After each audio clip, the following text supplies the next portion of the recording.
The following audio is via a Skype call. You are listening to Life Design Radio, from adversity to awesome, with me, Susan Lorenzo. Tune in each month as I join with Dr. Pat and offer up the best tools for pulling the gems from adversity and designing a life you would really love. Have you experienced adversity in your life? Are you ready to leverage it and create a life you really love? No matter where you are in your adversity story, the topics on Life Design Radio are here to inspire, reassure, enlighten, and motivate you. Why wait? Let's get started. Wow, everybody. Welcome, Susan Lorenzo. Welcome, everybody. Wow. Yeah, great to be here again with you, Dr. Pat. And we have an awesome show. I feel like we always do, but this one is near and dear to my heart. Yeah. Mine too. Why do you think that is? Because why do you think upgrading our self-esteem, even for me today, I still have an Achilles heel with this one. Yeah, it haunts us. It haunts us because it comes in at a very early age. It's a conditioning. We either take it through from our family, our surroundings, our schooling. There's so many ways that we can get knocked down in life, and we take those wounds with us. But here's the good news. They don't have to stay. And that's what we're going to work on today. Well, I apologize to all of you out there. I got a little, I got a little head cold or something here. But look, show goes on. Let's talk about this for a minute, because we sometimes think that, God, I hate to even say this, Susan, we're just not enough. Yes. Not enough. Yes, girlfriend. Oh, gosh. And I hate that. It's like our secret fear that people are going to find out what frauds we are, that we're really not enough. And boy, that was me. And it sounds like that was you too. And, that was, I don't know that I'm in the, not in that arena right now. I think that we can have remnants, but we're hoping to bring it up a notch, right? Well, I'm just going to listen to you, because this is really going to be like a learning thing for me. Good. So let's talk about this. Yes. One of the things we don't want to do, and you're going to address this, is, I'm just going to speak for me. I don't want to speak for our listeners, but all y'all out there, if you want help with self-esteem, write this number down and give us a call throughout the show today. Yes. Because this is not something that we should carry with us through life. Not Benny, not me, not any of you. Self-esteem. Wait till you see what this is about. 1-800-930-2819. We want to help you bust out of that. So, are we willing to look and assess our self-esteem? Yeah, because you can never outperform your self-esteem. And that sounds awful, doesn't it? But you can raise it. We can absolutely raise our self-esteem. And when we do that, we open up our lives to more success, personal success, because our self-esteem is closely knit to our perceived levels of deserving. And as I coach my clients, I work deeply with this, because we check on self-talk, our level of deserving, and then we must take steps to improve in this area in order to achieve that higher level of success that most of my clients come to me for. And so we must become a match of the person we wish to be. And who is that person we wish to be? They aren't walking around feeling pretty bad about themselves. They're walking around feeling awesome about themselves. So we bring in new patterns. It's like installing a new operating system that brings in greater self-esteem and thereby can achieve better and personal success. And why I emphasize personal is that success is on your terms, not what the rest of the world is saying. It's when we start to measure ourselves against what the media says, what other people are doing, that we start to judge ourselves so badly. But when we take our own personal measures of what we would love in our lives and emanate from there, you're going to see your self-esteem start to soar. When we start comparing ourselves to others, that's when we start judging ourselves. So I just wanted to go back, Dr. Pat, and talk a little bit about low self-esteem and let people know that I wasn't always this big cheerleader. Every day in our lives, we get an opportunity to look at this. I got this opportunity back on the East Coast, Mm. and with Linda's brother, honestly, I didn't know if he would make it. Oh, geez. But when we have a body of knowledge about something and others put it in question, Mm-hmm. how are you going to help us not put ourselves in question? Right? That's All right. right. Take And it away. Take it away, Susan. Yes, we'll do. We'll do. And that is later in one of our segments coming up on this show, Dr. Pat. We're going to go through some exercises and mindsets that we can install into our lives to start generating a better level of self-esteem. But I wanted to just start with, before the wake-up call I got with breast cancer, I thought to myself, well, Susan, this is as good as it gets. You know, you're stuck in this life. And when I say as good as it gets, that doesn't mean I thought my life was good. I thought of myself as a disappointment and never good enough. And nobody would know it if they were looking at me. I donned this facade of confidence and positivity, and I just prayed no one would uncover what a fraud I felt like. And so this just prevented me from going for greater responsibilities and greater fun in my life. I really thought I was not good enough. And the few times I was brave enough to go for an interview or even try out for this sales position where I had to give a presentation, I was shaking in my boots, and that certainly came across. And then after I was turned down, I would act like it didn't bother me. And then I would internalize all this disappointment I had in myself, and I believe created a nice big receptor for cancer. And that I could take even further back to my childhood. Did you know that we tend to mirror the esteem of the same gender parent? No, I did not know that. Yeah, we have okay. a same-sex role model, really. And so we take on a lot of their deservingness. And in my case, my mother struggled with self-esteem issues and never seemed very happy with her life. And here I come into the picture, and I'm a born pleaser. I tried so hard to make my mom happy. And I took this as a personal failure that I just couldn't do my job. And then growing up, I would compare myself to others, as well as, like we were talking about, these media ideals. And I rarely would make the mark. I mean, who knew about, Photoshop and airbrushing and all those other things when you're young, right? It's not true. And at this point, I would love to just give a shout out to a couple of my blogs on my website, susandlorenzo.com. There's one called Not Good Enough Syndrome, which really speaks to this. And the other one is called The Thief of Joy, which goes on about how bad it is and unproductive it is to compare ourselves to others and to media ideals. So Not Good Enough Syndrome and The Thief of Joy at susandlorenzo.com, a couple of my blogs. So here I am, not feeling great about myself, and then I go on to marry the only person I thought appreciated me. I honestly thought at the time I got married, there was no one else who wanted me. And I so desperately wanted to get married and have my own family that I'm in like my late 20s, early 30s. And so I said yes, even though in my heart I knew I had signed up for a really difficult relationship. And I ended up with another person with depression who also heaped on a good dose of verbal abuse and criticism. Because guess what? He too believed he was a disappointment. And we often marry what we know.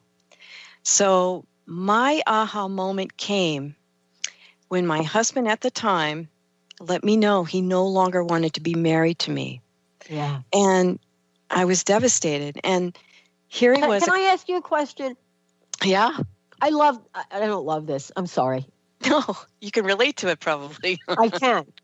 What did he say? Because I know for me, my partner at the time said the weirdest bleeping thing. If I could cuss, I would do it. But Benny, don't worry, I'm not. Thank you. Appreciate that. I'm not going to do it. But have you ever heard this? You ready, Susan? I'd like to hear what our listeners have been told when somebody is about to dump them.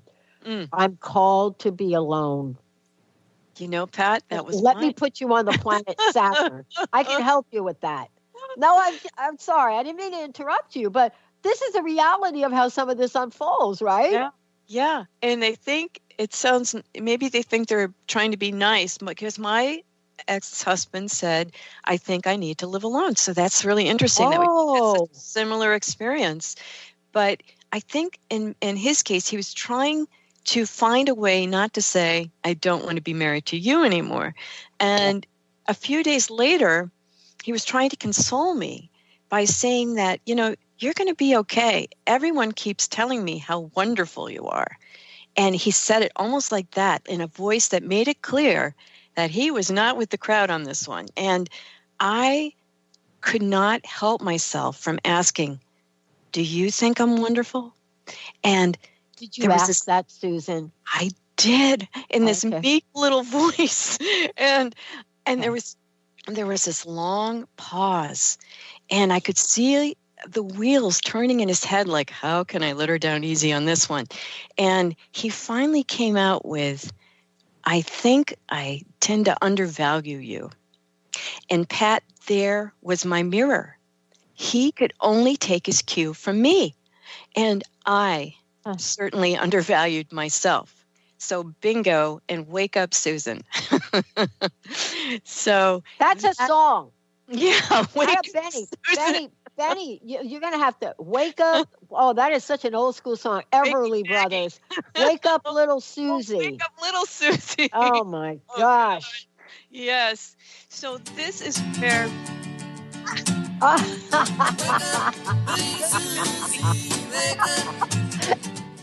Wouldn't you love it? So if my life were a movie, that song would have cracked right in, Penny. That was perfect. Yeah, you want to know what mine is? What? Sinead O'Connor said it all. Nothing compares to you. Yeah. OMG.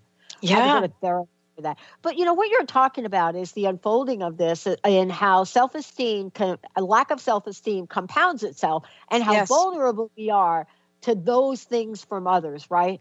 And what we're afraid might be true about ourselves. Like that little voice of me going, do you think I'm wonderful?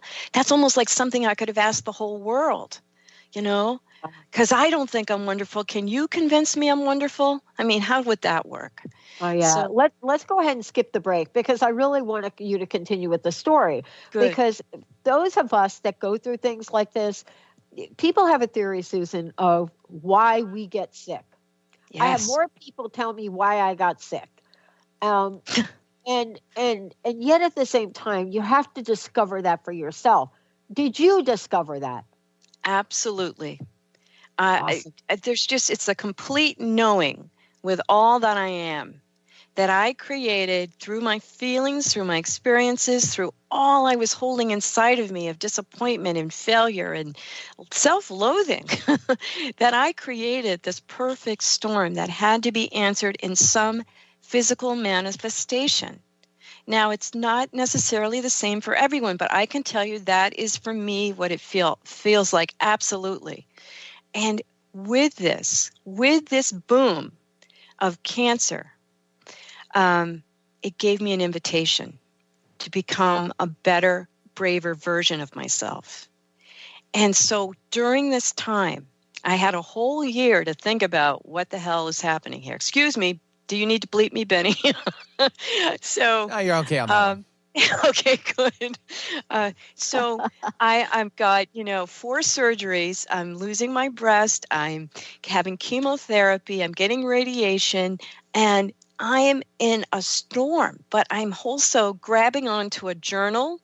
I am reading inspirational material. I am taking care of myself at this point, and I'm starting to ask myself some questions and take note of what hasn't been working in my life. So I started to place a greater value on my life, which translated into a greater appreciation of why I'm here. And yes, the innate gifts that I actually had to share, that I wasn't depleted of, I wasn't just a big walking nothing. I felt like I was now here to share a message that we are all friggin' awesome. And that's why I love being a coach, is to get people to wake up to what they really are made of and not pay too much, or I'll say not subscribe to an old magazine subscription of who they were. That it's something we can all grab onto. And I began to take better care of me. And that also led me to address a long time eating disorder. In our last show, I think I shared that I was put on diets early on in life, by starting age 12. And by age 14, I had developed a binging disorder. And I finally, through emotional freedom technique, a couple years after cancer, got rid of this terrible binging disorder I had. And then I got rid of these dowdy, drab, shapeless clothes that I used to wear, and I call my matronly underwear these giant cotton underpants. And I started investing in what I like to call the new authentic me. I now wanted to be seen. I didn't want to hide anymore. I was done with shame. And I found that this clothing was a way of celebrating that it was a celebration reflected in my clothing. So as this began, my outside world began to reflect the changes and shifts I'd made in my inner world. So I began to attract better experiences, more fun, kind and interesting and life-loving people. And as a counterbalance to this, I gently let go of people who wallowed in negativity, where I was trying to make them feel better, or they were unkind and oppressive. So just like I cleaned out my clothes closet, I also cleaned out my relationship closet. I learned to say no, which is a big deal for people pleasers. And I really feel like I may have attracted the departure of my mate at this point, because I was coming at a new level and it didn't match his level. And that must have been awfully uncomfortable, And so maybe I did drive him to want to be alone. That could very well be, but I believe I started it on the inside by loving and beginning to love myself. And I'm going to give another shout out to a blog of mine from February of 2017 that's on my site, called Your Best Valentine. And it really is about coming to a point where we are our first love. So, as we discussed in my first episode, which was the whole cancer story, I met and I fell in love with a wonderful guy from France after my husband left, about less than a year later. And I credit this relationship with, it was about 3 years long. I developed this deep love for myself. It started through his eyes. And then I just intrinsically felt this love for myself and my body, even though my torso was scarred up from mastectomies and reconstructive surgery. I'd had this tram flap operation, which is taking all your belly fat and moving it up and making it a breast. And I called it my belly boob when I first had it done. And I was lucky because I had just, I'd had a child a couple of years earlier, and I still had that, that belly baby flab. And the cosmetic surgeon, in my consultation with him, he grabbed it and said, "I think we have enough to work with here." And I was thinking, I knew that would come in handy someday. Gosh. Oh, that is it's so fun to hear and see you laugh about it. Oh, yeah. Because I think that is something that we've learned. That's what makes you a master at coaching people. Because it's not about just going through what you've gone through, but you and I talk about our past in such humor. It's and our yet friend. Exactly. But this is what you also instill in other people as well. Yeah. Well, two things, right? That we all go through stuff. And yet we are living examples that you don't have to stay in the stuff. That there is an evolution going on.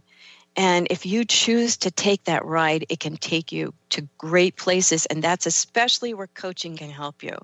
So I'm just going to give a shout out for that too, because having sustained support while you're going through something is so huge. But this intention and process never ends. And we were talking about that earlier as we gain greater awareness of what to release and what to embrace in ourselves. We reach this new level of experience that brings greater gifts to ourselves and guess what, to others. Because when we bring ourselves onto that platform, we give other people permission to be a greater version of themselves. And one of the things that I think about when we used to compare ourselves, when I did, and I want you all to remember this, when somebody is in front of you, it could be a family member, an old nemesis, somebody at work, and they're telling you where you're failing, what you're doing wrong. I want you to say to yourself, you may not be able to say this out loud, what you think of me is none of my business. And it's not, because it's the relationship that they're having with themselves, and you're on the receiving end of that. It doesn't mean there's no reflection going on. If they may be saying things that you're actually afraid to hear because you're fearing that it's true in yourself. But that's just a nice little signal for you to pick up that and not run from it, but say, no, no more. Pat, do you want to go on to a break, or shall I keep going? Well, I think what I'd like to do is there are a few more things for you to touch upon here that I think are really important before the break. Okay. And the reason that, for those of you out there, I really wanted Susan, if you're just tuning in, Susan Lorenzo, I wanted her to share not only the essence of how self-esteem could be damaged, but how you rise above it, and how you rise above it in the most ridiculously horrific scenarios, right? Yes. I mean, one of the things we talked about back when I think we did the first show was the fact that we talked about divorces, right? Yes. And we talked about the divorce statistic. And I think when I shared this, it was like, yeah, we know 55% of people get divorced. But out of that 55%, it was like 80%, some huge number had to do with a chronic illness. Yeah. So it's like, my mom used to say, don't ever kick a person when they're down. I don't think she was saying wait till they get up, but I think, knowing my stepmom, she might have said that. But she believed that when somebody is down, even people you don't necessarily love or align with, right, put your hand out and help them up. That's not to say that that would have made this any better, right? I'll always be grateful. You and I both. My breakup happened when I was at my worst. I was looking at a wheelchair. Yeah. And so that's what I wanted to ask you about before we go into exercises and mindsets. I want to talk about this intention process a little bit. Tell people about it. And how did you become so aware of it? Yeah. I know you said you were reading. For me, I happened to have a radio show, which I started 3 months prior, and I had this hunger for positive people, and this was not my upbringing. But what about you? Where did you learn this? I already had some background in holding on to my spiritual side and that divine connection. I was a big believer in prayer. It got me through so many dark nights of the soul, even if, I probably didn't have a prayer about please help me with my self-esteem. That probably would have been a good one. But it really was about that feeling of the rock, right? Holding on. You got this rock to hold on to. And in between that was the idea that I had such love for the friendships that I did have that were so authentic, that I had something to hold on to, even though the rest was really rough. And I have to give a shout out to my former mate who hung in there with me, and he was miserable. And I look back at the signs of this, but he hung in there with me through the surgeries, through the chemotherapy, through the radiation. And I kid that he waited until I had a little bit of hair on my head before he made the announcement that he needed to live alone.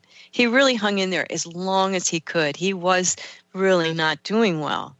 And it was actually in better service of both of us that he leave. Yeah.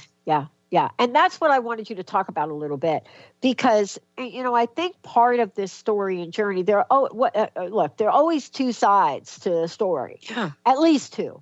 But in the end, you had to pick yourself up. Yeah. And it's hard not for our self-esteem to take a hit. We're going to take a short break. When we come back, we're going to talk about where do you go from here? And can you leave your low self-esteem behind? Yeah. Yeah. So when they say let it go, we are talking about letting everything go. Letting that version of yourself that you think is just not good enough, let that thing go. We're talking about letting go. Anything you think that you're not able to heal, let it go. We're talking about all that. But that sounds so easy. When we come back, Susan's going to share with you what she learned and what she works with her coaching clients all about. But before we go, Susan, how can people find out more about you? Yes, sure. Contact me at susan@susandlorenzo.com. That's my email address. Or head over to my website, susandlorenzo.com, SUSANDELORENZO. You can message me there. And I really want you to head to that website anyway, because there's a lot of great resources there. And you can have the opportunity to see what I'm all about. I have all my blogs there. You can see what services I provide. You'll get a sense of me. And if that appeals to you, I would love to do a life mapping session with you and see where you're stuck and see where you want to go. Yeah. And by the way, this is the energy to do it in, this Jupiter and Sagittarius stuff. Let's take a short break. We'll be right back, everybody. Demystifying the Journey on From Here to There Radio with your host, Diane Garris. Tune in every third Wednesday, 4 p.m. Pacific Time on TransformationTalkRadio.com as Diane helps you get from where you are now to the life you envision. Get ready to get unstuck and move forward. Every show features a new special segment, New Age Notes, demystifying hot metaphysical topics of the day. For more information or to work with Diane, visit DianeGarris.com. How would you like increased health and vitality? How would you like to avoid the onset of disease as well as slow the aging process? This is all possible through a simple, safe, and natural process. Every day we are either moving toward wellness or away from wellness. Hi, I'm Mary Jane Mack. I'd like to be your partner in achieving optimal health. Contact me now at maryjanemack.com or call 425-392-0659. Visit maryjanemack.com. It's time to step into the power of yes. Creating the life you want is up to you. The power comes from saying yes to ourselves, yes to possibilities, and yes to change. Are you ready? Start achieving your goals and moving life in the direction you want. Tune in each month to Yes Minded Power Radio with Barbara Scheidegger to start living your future now. For more information about the show and working with Barbara, visit yesmindedpower.com. Dream on, fly high, and live adventurously on The Laura Meeks Show. Tune in each month on Transformation Talk Radio as host Laura Meeks guides you in finding your unique gifts and bringing them to life. As a certified life coach, speaker, and veteran bomber pilot for the U.S. Air Force, Laura knows how to follow a dream. She is ready to support you so you can dream on, fly high, and live adventurously. For more information on Laura and her work, visit flyhighliving.com. Join the New Earth on the Cornelia Stephanie Show. Tune in each month as Cornelia takes listeners on an odyssey of higher consciousness to inspire, educate, and empower. Cornelia Stephanie is a spiritual teacher, passionate speaker, published author, and founder of the Empower Network. Cornelia guides people on the path of self-healing, peace, and liberation. For more information, go to corneliastephanie.com. Have you been searching for a push to step out and share your gifts with the world? Allow Charlene Hess to empower you to start shedding the layers of your ego that are holding you back and begin feeling connected to your heart so that you can shine your unique divine light and share your gifts with the world. Tune in to the Charlene Hess Show, Living on Your Heart's Edge, every third Friday at noon Pacific on TransformationTalkRadio.com. For more information, visit CharleneHess.com. Wow. Nice one. Wow, Mandy, thank you. So this is Life Design Radio, Susan Lorenzo, from Adversity to Awesome. Today's episode, Upgrade Your Self-Esteem. Upgrade your self-esteem.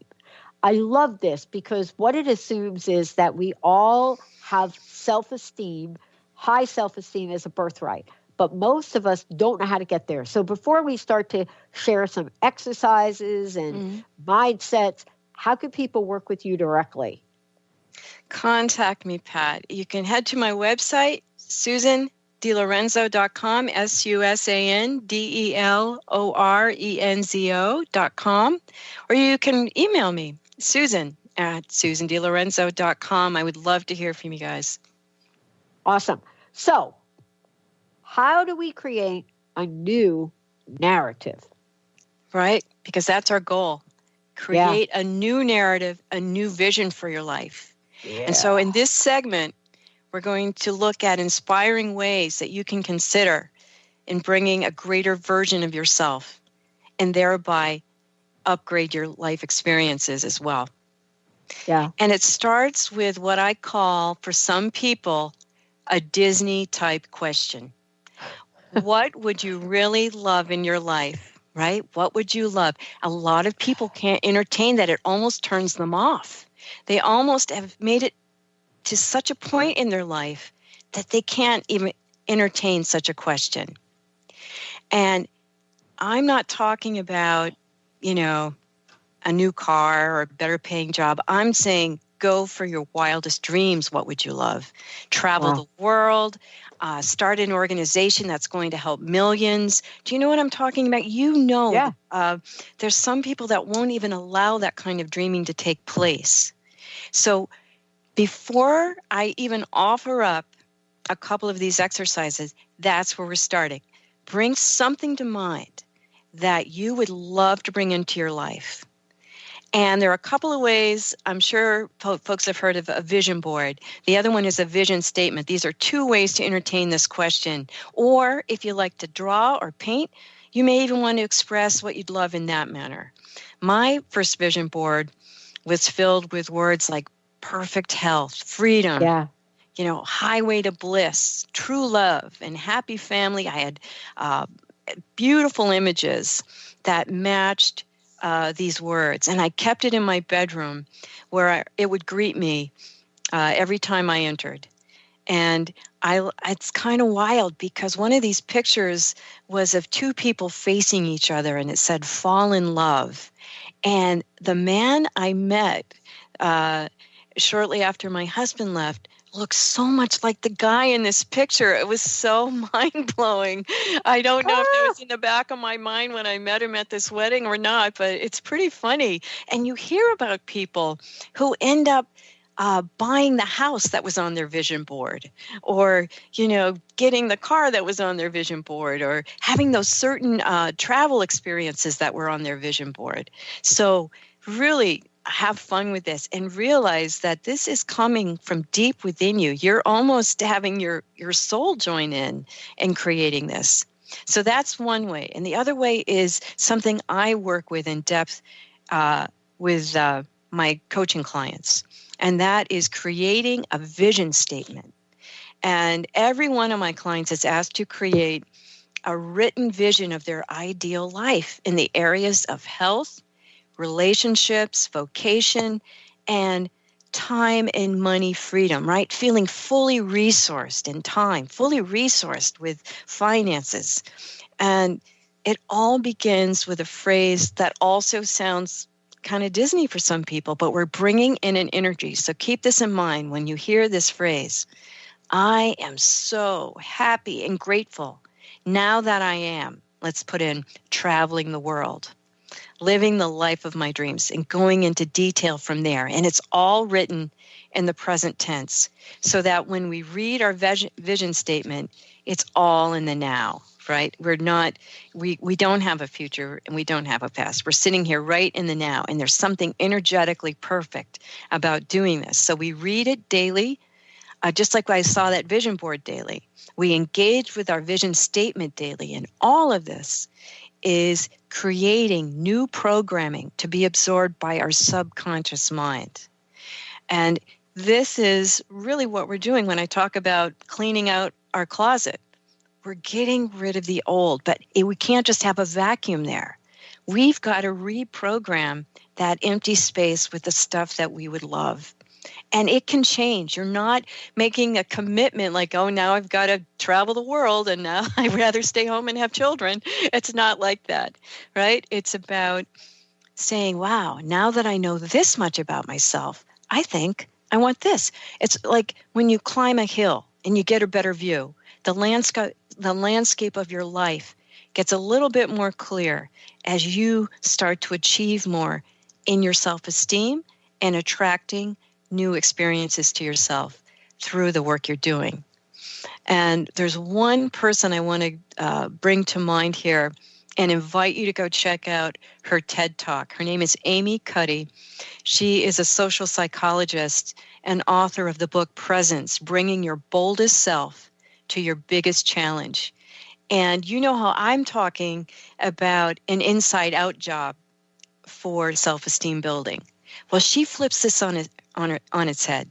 And she describes how we can actually empower ourselves through what she calls posturing. And I'm going to give you two postures. The first is the victory pose. You remember the movie Rocky where he's running, he finally makes it to the top of those steps in Philadelphia. Yeah. And he's got his hands up in the V for victory. And the second pose is like Superman, with our hands mightily on our hips. Both of these poses hold for about 2 minutes.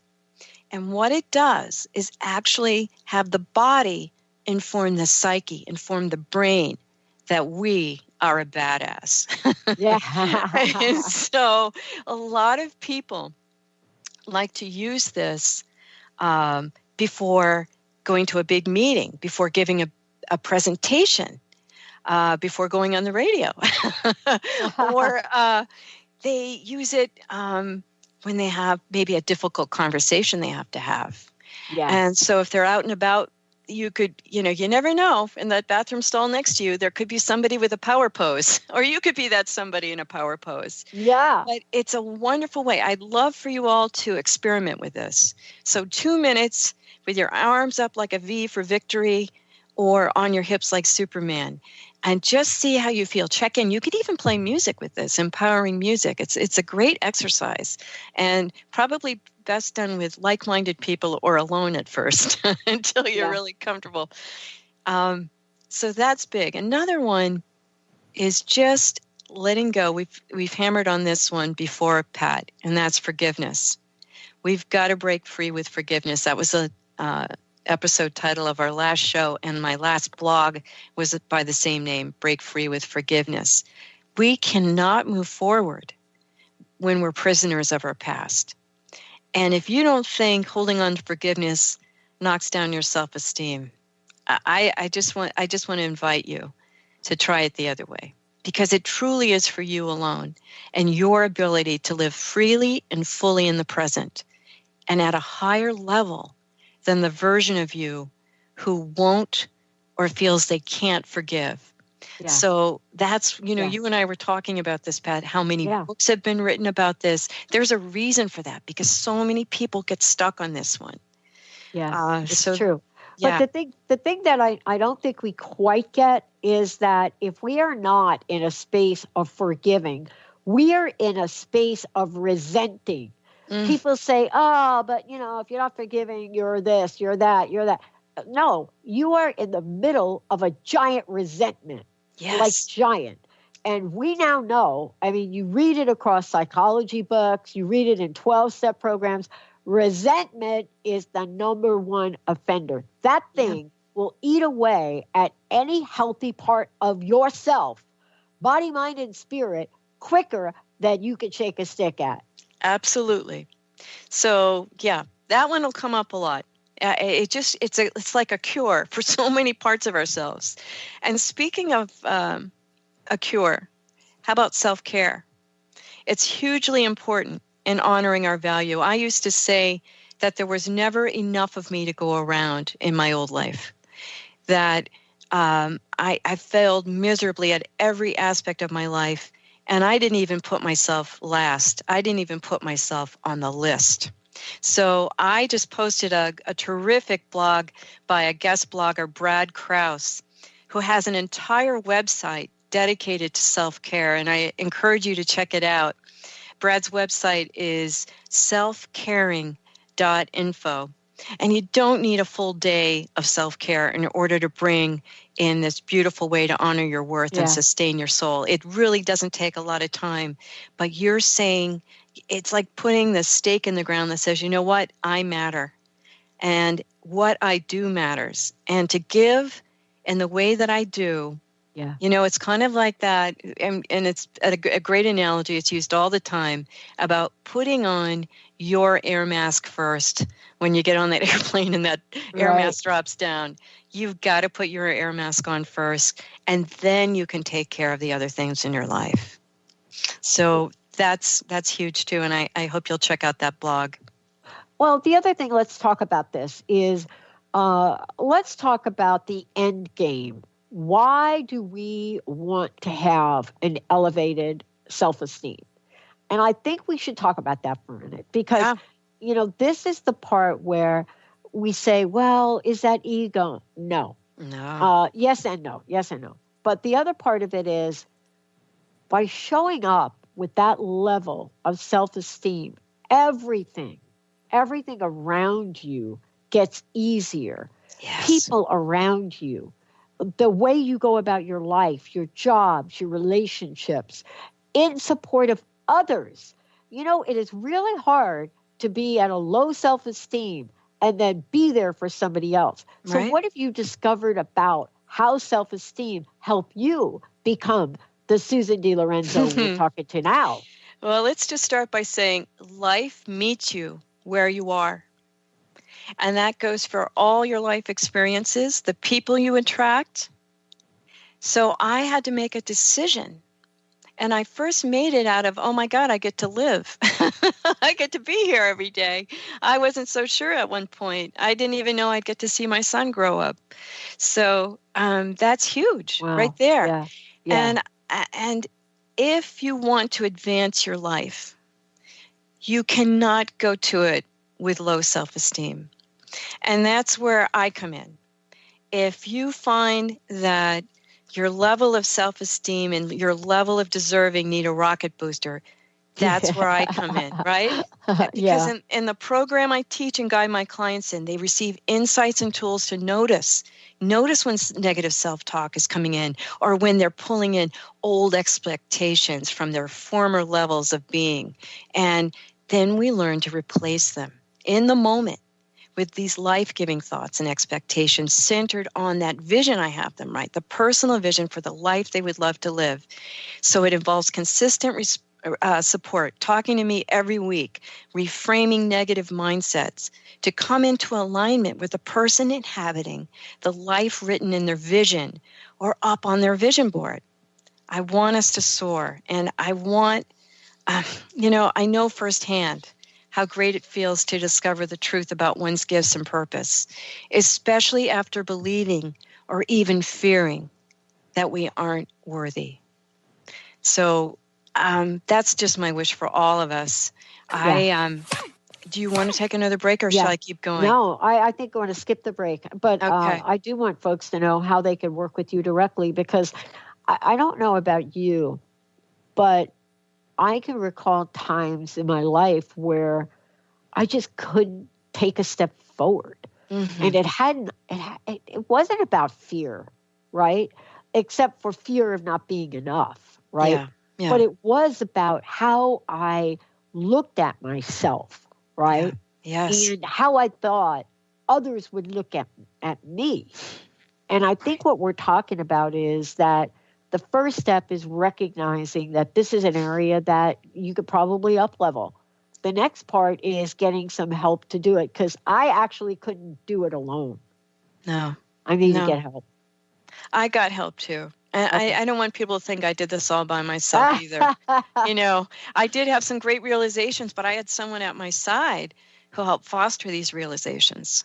And that's an exciting place to be with a client, is when they have their aha moments and you see them blossoming into that newer version of themselves. I mean, it is a privilege to do this work, and it's like I get to do it all over again in myself when I see this kind of transformation going on. But I do have a little caveat, or a little bit of a, hey, if you're on for this ride and you just put your stake in the ground for greater self-esteem and you're on the road, right? You're doing it. You've got the positive self-talk going. You've done a few brave things to show yourself. You've taken care of yourself. Life will often check in with you via a number of challenges. So you'll see difficult or challenging times come up to remind you. It looks like they're trying to remind you anyway that you don't have what it takes, or you're really not good enough, no matter what new empowering words you've been telling yourself. And this was me at some point. I just want you to know that this is a very common occurrence. It's like the psyche gets the word, the captain is turning the ship around. Oh my God. So you're going to hear yourself saying something like this: who was I to think I could overcome or rise above any of this? I just have the life I deserve and no more. You know what's so tricky about that, Pat? Tell me. That voice, if you listen to that voice telling you, oh, see, I told you so, it sounds like your own voice. It sounds like your voice, but it's not. It's this internal trap. It's your ego who's afraid, and it's trying to keep you safe where you are. Anything outside of that is outside of the patterning and conditioning and the life you've always known. So the key is just to notice its entrance and not give it your agreement. Just notice that it's old messaging from the old you, and try to pull, it's just trying to pull you back. And say this out loud. Aloud if it helps. If you're somewhere in public, maybe you don't. Oh, but with Bluetooth these days, you can get away with it. So let's say this comes in and you say, oh, no, you don't. Oh, no, you don't. You stop that right away and you follow it with a powerful counterstatement. So let's say in response to something like, who was I to think I could do this? You can replace that with, first of all, oh, no, you don't. I am exactly the person I need to be to overcome any obstacle. And the power in me is greater than anything I'm witnessing outside of myself. You all will find your empowering words, but this will just give you some kind of a formula that that you can work with. I just find that's the other thing I do with my clients is they'll come into this kind of talk. They'll have a week where they had a terrible time at work or a tough time with their family. Yeah. And they're going back into old patterning. And that's where I step in to remind them, no, that's not who you are. Who do you want to be now in this moment? You don't want to be that old self. Who is the new self? Who am I now in this moment? Because some of these variables aren't going to go away right away. You know that phrase, the captain is turning the ship around? It takes 7 miles for an ocean liner to turn around. Yeah. So life isn't going to miraculously, walk out the door tomorrow with your great self-esteem. You're still going to have a lot of the same variables, obstacles, but you are different and you will begin to attract new variables. I want to ask you this. I know we've got a few minutes left. I know you're going to talk about this more. Sometimes we think we have to snap into it and flip everything around all at once. But the analogy that you gave about the ship is so very, very important. Right. And the importance of it is that it involves a lot of different aspects of awareness and then action. And I think that's what we're talking about today as well. Self-esteem sounds like this this morphic kind of thing that you can't really touch or feel, yet how our life is affected by a confident, self-esteem. It's the evidence. It's the evidence of our self-esteem, I believe. Yeah. Yeah. So I want to ask you this question. What would you say for yourself the greatest impact up-leveling your self-esteem has had on you to this day, right? Oh, gosh. I mean, let's think about it, because here you and I are on air in front of a lot of people, and I didn't even understand what the impact of that was when I started this. But up-leveling self-esteem really makes up-leveling self-esteem, again, easier. It's like this little momentum, right? Yes. Okay. Yes. There's an old saying, nothing succeeds like success. Oh. And when you have a success to build on, however small, all right? Yeah. I'm taking myself to yoga. I joined this women's group that's doing great work in the world, all right? So just think about certain things and remind yourself, especially in those darker moments, of those successes, because we puff up a little bit again. And keep a list of them. If it's that hard, keep a list of why you are so fabulous. Good, because you are. Yeah. Yeah. We don't take enough time to really be about when I work with clients, I know you must do something like this. I do something called bragging.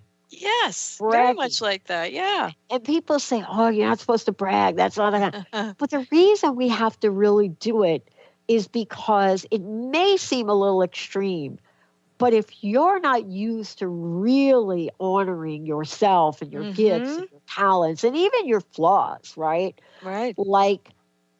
Bragging will help you bust out of that. What a great show today. Susan, I want to ask you, what is the best way, again, for people to work with you, find out more about you, all of the above? And then I want to ask you, what is the personal message for today? Because your story is so captivating, and yet we're all kind of at the same place. So finally, once again, Susan at susandlorenzo.com, or head to my website, susandlorenzo.com. And I wanted to pick you up on that phrase, bragging. We could substitute the word celebrating on that. So yes, in closing, the greatest way to self-esteem is always going to have some obstacles, but growing your awareness and filling your inner toolbox with strategies to remove them that we've discussed here today is a proven way to begin. And listen, we didn't develop low self-esteem overnight. Take a look at a baby. Do you see any self-esteem issues there? They are installed over time. And we can only begin to tackle negative self-talk and other defeating mindsets by noticing when they arise. And then ask yourself, would I talk to a friend the way I'm talking to myself? And then ask, what would I say to a friend? Because there's the clue on how to begin honoring yourself, the dearest friend who never leaves your side. So please reach out to me if I can be of help in this area of your life or any matter that's keeping you stuck, because that is what I'm here for. My wish for all of us is to truly honor and celebrate the beautiful being we are and live the life we love. Thanks, Dr. Pat. Susan, awesome show. Again, website. Let's just make sure folks know how to reach out to you, because this is one of the hardest things to reach out and get help about, I have found for me. How can they do that with you? Yes, Susan at susandlorenzo.com and susandlorenzo.com, susandlorenzo.com. I love it. Thank you. Dr. Pat, this is a great show. And believe me, even if you see Susan and I here today, we are challenged even to this day by looking at ourselves. And I know this is a real Achilles heel for me, and thinking, I am just not enough. And I'll tell you, we are a work in progress, but always, yeah. We are here today to tell you that we know what it feels like to be at that place of self-esteem that allows you to live the life you love. Susan, you rock. Thanks, Pat. Have a great one. You bet. We're going to take a short break. We'll be right back, everyone. Thank you for listening to Life Design Radio, From Adversity to Awesome, with me, Susan DiLorenzo. Tune in each month on TransformationTalkRadio.com as I join with Dr. Pat and offer up the best tools for pulling the gems from adversity and designing a life you would really love. No matter where you are in your adversity story, the topics on Life Design Radio are here to inspire, reassure, enlighten, and motivate you. For more information on life design coaching with me, or to listen to this show again, visit SusanDiLorenzo.com. The preceding audio was via a Skype call.